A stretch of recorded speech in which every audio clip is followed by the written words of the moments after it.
first of all, thanks for the opportunity of speaking on this.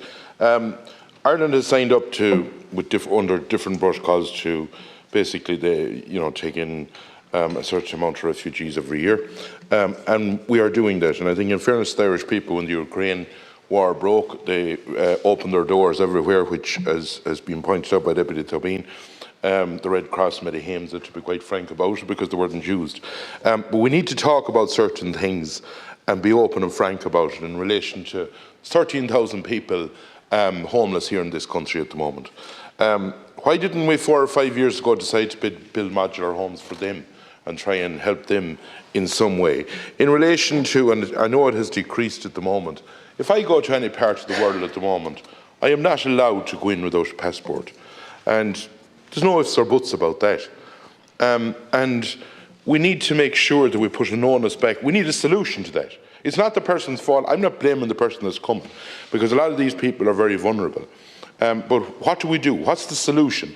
Well, we have enough of technology at the moment that if you go into an airport and you have to show your passport, there should be a photocopier machine under that will take every part of it, and let the planes hold a copy of every passport, that if there's any query, we have it and we should know it. But we don't seem to want to do it.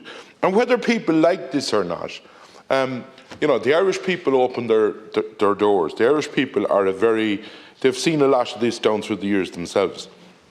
But there's a reality here as well, that you cannot have somebody on €230 a week getting food and getting a bed, and having someone from Syria getting €30, getting a bed and getting food, and maybe some people that wouldn't be getting the €230 working somewhere but still getting food, and an Irish person not able to get accommodation. You have to put everyone on a level playing field to make sure that we treat them right. And then the problem is arising about the consultation. And we see it in every part of the country. We never learn in this country. We tell no one. It's like a bolt out of the blue. We might get an email. That's the first we'll see of it, about maybe 200 or 100 or 20 or 50 people coming to a place and no one knows about it. And that's not going to work, because underneath the surface, the people in Middle Ireland are getting fed up with it.